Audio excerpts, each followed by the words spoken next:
Bonjour mes amis investisseurs, bienvenue à la première vidéo de 2022. Aujourd'hui, je vais parler de ma principale erreur en bourse en 2021. Si vous êtes ici pour la première fois, je m'appelle Michael Ravaneda, je suis ingénieur, analyste financier et mon accent vient du Brésil. Dans cette chaîne, vous allez trouver plein de contenus d'investissement de long terme. Mon objectif, c'est de vous aider à accélérer votre indépendance financière avec les moindres risques. Donc, comme j'avais dit, dans cette vidéo, je vais parler de mes erreurs, mais aussi des principales erreurs que je vois quand je fais l'analyse des portefeuilles comme analyste financier. Si vous regardez cette vidéo de mes principales erreurs dans la bourse en 2021, sachez qu'il y a déjà une vidéo où je parle de mes principaux gains en bourse en 2021. Donc, après cette vidéo, vous pouvez cliquer dans la description pour trouver la continuation, pour parler de la partie positive de la bourse en 2021. Restez avec moi jusqu'à la fin parce que je vais vous donner une astuce, c'est une erreur bonus. Je vais vous expliquer comment elle fonctionne et comment l'éviter. Donc la principale erreur, c'était l'achat de Ubisoft au début de 2021. Ubisoft, c'est une société qui fait des jeux vidéo, c'est une société française très connue dans le monde entier. Ubisoft, au début de l'année, elle avait un prix intéressant, des marges élevées, elle n'avait pas de dettes. Donc après l'analyse des ratios fondamentaux, de lire un peu par rapport à la société, j'ai décidé de l'ajouter dans mon portefeuille avec un poids entre 3 et 4%. Sauf que dans les mois suivants, la société a commencé à balancer plein de mauvaises nouvelles. C'est des choses qu'on ne peut pas prévoir quand on achète une société. Donc je suis content qu'elle ne pesait pas beaucoup dans mon portefeuille. Ça fait partie d'un critère que j'utilise des managements de portefeuille, n'est pas ajouter une société avec un poids déjà très important dans les portefeuilles. Mais bon, donc déjà à la moitié de l'année, la société elle a dit qu'elle allait remporter la sortie des deux jeux vidéo. Ça fait en fait changer la date que l'argent va rentrer dans la trésorerie. Donc ça va changer énormément les chiffres d'affaires de la société. Donc ça, c'est pas bien vu du point de vue des analystes et du marché. Et quand les jeux sont sortis dans les marchés, ils n'étaient pas bien reçus par la communauté des joueurs. Aussi, à la moitié de l'année, il y a eu un cas de harcèlement sexuel chez Ubisoft en Singapour et en Europe. Donc, l'image de la société est tombée énormément. Donc, ce sont des critères qualitatifs qui ont fait que la société a eu un cours en perte. Moi, j'ai quitté la société avec moins 18% des rentabilités. Vous voyez maintenant les deux graphiques où j'ai fait les deux achats d'Ubisoft. La société maintenant semble être dans un bon point d'entrée pour ceux qui ne possèdent pas encore la société. Mais moi, je préfère m'éloigner parce que je suis déçu avec la société.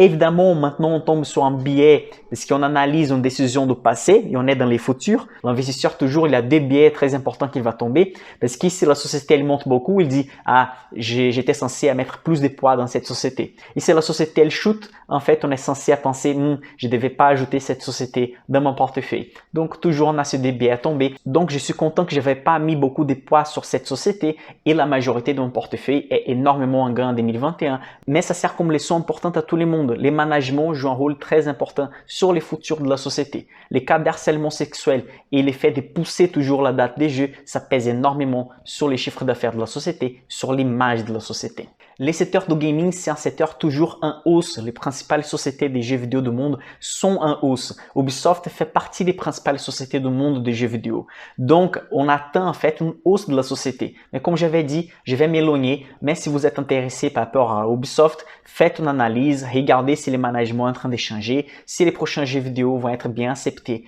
par les marchés. Et une chose très importante de cette histoire, perdre 18% sur une société qui pèse 4% de les portefeuilles, ça fait même pas 1% de pertes dans la globalité du portefeuille. La deuxième erreur que je vais commenter ici, c'est une erreur que je vois dans beaucoup de portefeuilles des clients que j'analyse. La deuxième erreur, c'est la manque de diversification. Beaucoup de gens peuvent dire « Ouais, mais Warren Buffett et Charlie Munger, les principaux investisseurs du monde, ils disent que diversifier beaucoup, c'est une erreur. » Diversifier, c'est pour ceux qui ne savent pas ce qu'ils font dans la bourse. En fait, si vous faites bien une analyse, vous allez voir 3, 4 ou 5 sociétés.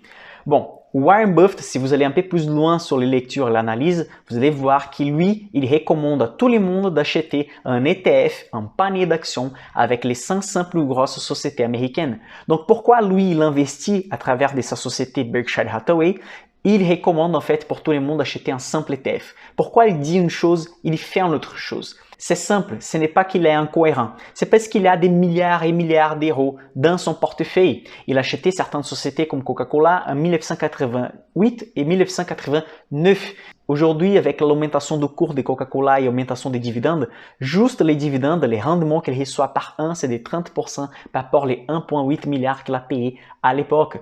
Warren Buffett aussi, il peut s'asseoir à la table avec les PDG de Coca-Cola, avec les PDG d'Apple. Il a aussi son meilleur ami Bill Gates qui connaît tout le monde aux États-Unis. Donc son portefeuille, c'est quelque chose comme une exception. Il faut pas oublier non plus que si Warren Buffett il perd 99% de son patrimoine dans la bourse, il va continuer milliardaire. C'est pas le cas de tout le monde. Si un particulier perd 99% de son portefeuille, peut-être qu'il va jamais récupérer cette perte. Ce sont des années d'épargne. Donc faites attention, comparez pas un portefeuille avec quelques milliers d'euros avec un portefeuille qui a des milliards de dollars. Ok, mais dans la pratique, donc comment éviter cette erreur? Déjà, si vous avez dans votre portefeuille entre 35 et 65% des États-Unis, entre 20% et 45% de l'Europe, et vous avez des pays émergents de 5 à 20%, vous respectez déjà les critères d'un portefeuille neutre de la théorie financière.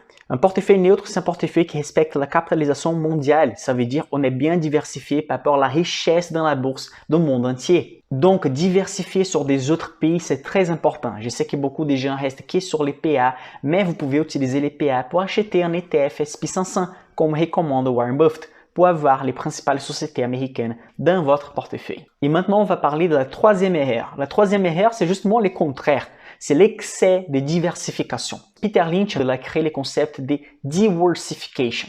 Diversification, c'est un jeu de mots en anglais pour dire quelqu'un qui va diversifier juste pour diversifier. Acheter plus de sociétés juste pour avoir plus de sociétés. Ça, c'est pas une bonne méthode de diversification. Vous devez avoir des sociétés qui sont pas très corrélées dans les portefeuilles. Ça sert à rien d'avoir 30 sociétés dans les portefeuilles si elles font partie toutes dans les mêmes pays et du même secteur. Par exemple, avoir une vingtaine de sociétés de biotechnologie françaises. Ça, c'est pas diversifié.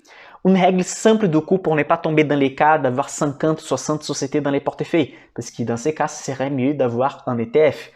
Évitez d'avoir une société qui pèse moins de 1,5% dans les portefeuilles. Si une société qui pèse 1% se multiplie par 5 dans la bourse, elle va peser 5% dans votre portefeuille. Donc, vous pouvez aussi rater l'opportunité d'augmenter beaucoup la rentabilité du portefeuille.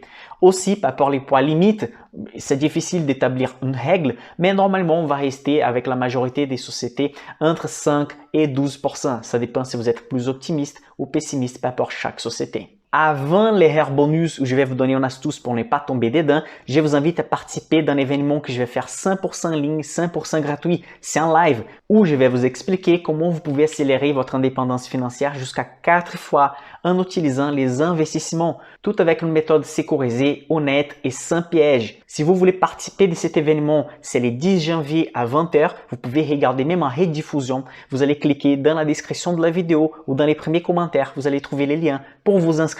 Il faut juste faire votre inscription et vous allez recevoir les matériels le 10 janvier par email. Maintenant, on passe à l'erreur bonus. C'est d'oublier l'objectif final des investissements. L'objectif final des investissements, c'est l'accumulation des capital. Quelqu'un qui investit dans l'immobilier, il veut avoir chaque fois plus de l'immobilier. Pourquoi dans la bourse, les gens essayent de négocier tout le temps et de vendre les actifs? L'objectif de l'investisseur de long terme, c'est de garder les actifs, c'est d'accumuler pour utiliser en forme de rente passive au futur. Donc, n'oubliez pas, n'essayez pas de timer les marchés. On ne sait jamais quand ça va arriver la prochaine crise. Quelqu'un qui dit qu'il peut prévoir la prochaine crise, il dit des mensonges. Ça, c'est pas vrai, sinon il serait milliardaire. Évidemment que la crise donne quelques signes, mais c'est impossible de savoir ce qui va vraiment déclencher la crise finale qui va faire les marchés tomber 25, 30, 40 ou 50%. Donc, n'oubliez pas que votre objectif, c'est toujours d'augmenter les niveaux de revenus, dépenser intelligemment et investir encore plus intelligemment. Comme ça, vous pouvez accélérer et faire un effet boule de neige avec votre épargne. Après 20 ans, 25 ans, vous pouvez terminer avec 4, 5, 6, 7 fois plus d'argent, simplement avec une rentabilité de 7% par an. C'est ça que la bourse est capable de faire. Donc, si vous êtes arrivé jusqu'ici, n'oubliez pas de liker la vidéo, partager avec vos amis, faites votre inscription et on se voit dans la prochaine vidéo.